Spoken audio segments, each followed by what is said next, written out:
Assalamualaikum warahmatullahi wabarakatuh. Bagaimana kabarnya hari ini anak-anak? Bik mengharapkan kita dalam keadaan sehat walafiat, amin ya robbal alamin. Hari ini Jumat 29 Januari 2021 kita akan belajar tema 7 kepemimpinan, subtema 1 pemimpin di sekitarku di pembelajaran 4. Nah, sebelum mengawali kegiatan hari ini, mari kita berdoa terlebih dahulu agar kita selalu senantiasa dalam lindungannya. Berdoa mulai. Berdoa selesai. Anak-anakku yang hebat, di pembelajaran ini tujuannya yaitu 1. Melalui kegiatan berdiskusi, siswa mampu mengidentifikasi nilai-nilai kepemimpinan yang baik. 2. Melalui kegiatan membaca, siswa dapat menjelaskan nilai-nilai yang terkandung dalam sila kedua Pancasila dengan benar. Yang ketiga, melalui penugasan, siswa dapat memberikan contoh penerapan nilai-nilai kemanusiaan dalam kehidupan sehari-hari dengan benar. Yang keempat, melalui penugasan, siswa dapat mengidentifikasi peran Indonesia dalam bidang politik di ASEAN. Nomor 5, melalui kegiatan berdiskusi, siswa dapat mengidentifikasi hal-hal pokok dalam teks pidato. Anak-anakku yang ibu banggakan, kalian semua tentunya mengharapkan menjadi seorang pemimpin. Nah, pemimpin itu adalah contoh bagi orang-orang di sekitar. Nah, pemimpin yang baik itu selalu menularkan nilai-nilai kebaikan, baik bagi diri sendiri maupun orang lain yang dipimpin atau orang di sekitarnya. Nah, untuk itu anak-anakku, mari siapkan buku tema 7. Kalian buka halaman 31 sampai 32. Di situ terdapat teks yang berjudul Hebatnya Dokter Kami. Nah, tolong nanti dibaca. Kalau sudah dibaca, kalian pahami, mengerti apa isi yang ada di dalam teks. Ya, itu menceritakan seorang dokter yang bernama Dokter Rana. Dia memiliki jiwa kemanusiaan yang tinggi, jiwa sosial yang tinggi bagi warga desanya. Ya, sudah dibaca anak-anak? Nah, ini hanya cuplikan saja, kalian baca sampai halaman 32. Kalau kalian sudah membaca, nah tentunya dapat menjawab soal yang ibu berikan. Siapa nama tokoh dokter dalam bacaan tadi? Siapa namanya? Iya, Dokter Rana. Apa yang dilakukan dokter tersebut untuk masyarakat sekitarnya? Apa yang dilakukan? Yaitu dia mendarmabaktikan dirinya untuk kesejahteraan, untuk kesehatan masyarakat tempat ia tinggal. Ya, itu. Mengapa dokter tersebut dicintai oleh warga sekitarnya? Kenapa? Karena dokter tersebut peduli, peduli akan kesehatan warga sekitarnya. Nah, untuk itu anak-anakku, tentunya kalian dapat mencontoh sikap yang dilakukan oleh Dokter Rana, ya. Paling tidak dapat mempraktekkan atau dapat mengamalkan nilai-nilai Pancasila, ya, dalam kehidupan sehari-hari. Nah, pekerjaan Dokter Rana itu pengabdian bagi kemanusiaan anak-anak. Ya, banyak orang yang merasa senang dengan adanya Dokter Rana. Nah, kita pun seharusnya menerapkan nilai-nilai kemanusiaan dalam kehidupan sehari-hari. Misalnya dengan memberi pertolongan semampu kita, memberi pertolongan kepada orang yang membutuhkan tanpa mengharapkan imbalan. Itu anak-anak ya. Nah, sekarang nilai-nilai apa saja yang terkandung dalam sila kedua Pancasila? Yaitu yang pertama, mengakui dan memperlakukan manusia sesuai dengan harkat dan martabatnya sebagai makhluk Tuhan yang Maha Esa. Di sini anak-anakku jangan terkecoh, ya. Di sini ada kata makhluk Tuhan Yang Maha Esa. Berarti ini sila pertama, Bu, tidak. Yang ditekankan ini mengakui dan memperlakukan manusia sesuai harkat dan martabatnya. Ini ya anak-anak. Jadi kalau misalnya ada soal, ada pertanyaan, mengakui dan memperlakukan manusia sebagai sesuai dengan harkat dan martabatnya itu termasuk pengamalan sila keberapa? Jawabnya sila yang kedua. Kemudian yang kedua mengakui persamaan derajat, persamaan hak serta kewajiban setiap manusia tanpa membeda-bedakan suku, keturunan, agama, kepercayaan, jenis kelamin, kedudukan sosial, dan warna kulit. Nah, dari nomor 1 sampai nomor 9 ini anak-anak, dapat kalian baca, kalian pahami intinya. Ya, nilai-nilai yang terkandung dalam sila kedua Pancasila itu hubungannya dengan kemanusiaan. Jadi cinta sesama manusia, peduli sesama manusia. Itu inti dari nilai-nilai yang terkandung di dalam sila kedua Pancasila. Sudah jelas ya anak-anak? Nah, sekarang coba berikan contoh penerapan nilai-nilai kemanusiaan itu dalam kehidupan sehari-hari. Anak-anak ini sudah melaksanakan semua. Penerapan nilai-nilai kemanusiaan itu bisa di sekolah, bisa di rumah, bisa di masyarakat. Ya. Nah, karena anak-anak tinggal di 3 tempat itu, di lingkungan keluarga, di lingkungan sekolah, di lingkungan masyarakat.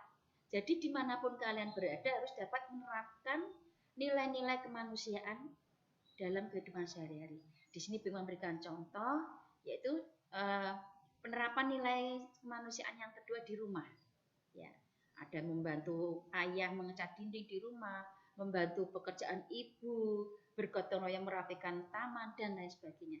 Ini contoh penerapan nilai kemanusiaan ya. Ini di rumah. Kalau di sekolah apa?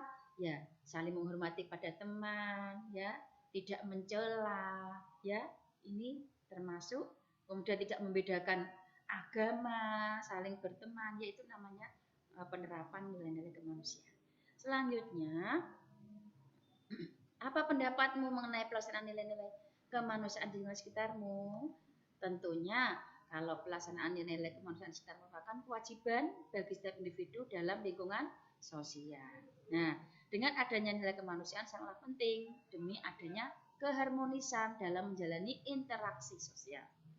Nah, adanya nilai-nilai kemanusiaan membuat seseorang memiliki rasa peduli akan sesama, kemudian juga menanamkan rasa saling menghormati antar individu dalam bermasyarakat. Nah, sekarang, salah satu penerapan nilai kemanusiaan adalah bekerja sama anak-anakku, termasuk bekerja sama antar suatu negara. Nah, bagaimana bentuk kerjasama dengan kita, dengan negara-negara ASEAN dalam bidang politik? Nah, ini dapat Bigma berikan contoh dalam sebuah bagan kerjasama atau peran Indonesia di ASEAN itu antara lain KTT 1 ASEAN di Bali, yaitu tanggal 23 sampai 24 Februari 1976. Nah, KTT ini merupakan KTT pertama yang diadakan di Bali anak-anak. Ya, kemungkinan kalian belum lahir ya, tetapi paling tidak kalian mengerti sejarah. Ya, jadi penting sekali untuk dimengerti sejarah. Lalu peran Indonesia bagaimana? Menjadi penyelenggara KTT ASEAN, pembentukan sekretariat ASEAN yang berpusat di Jakarta. Kemudian wakil Indonesia itu berhasil menjadi sekretaris jenderal ASEAN. Hebat tidak anak-anak?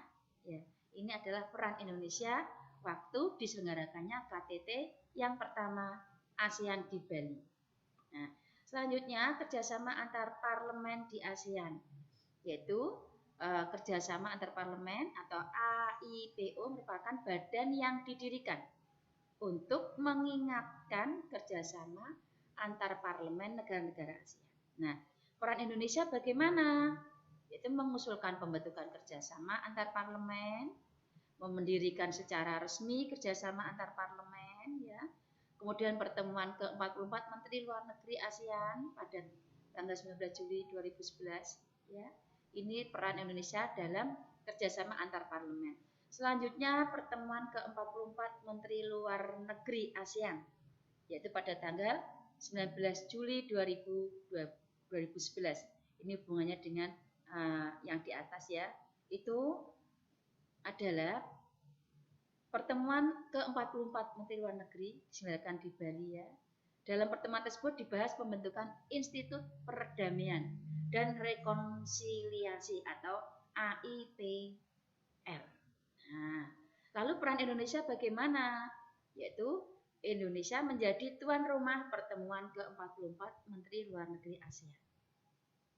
Menteri Luar Negeri Indonesia memimpin pertemuan ke-44 Menteri Luar Negeri ASEAN pada saat itu.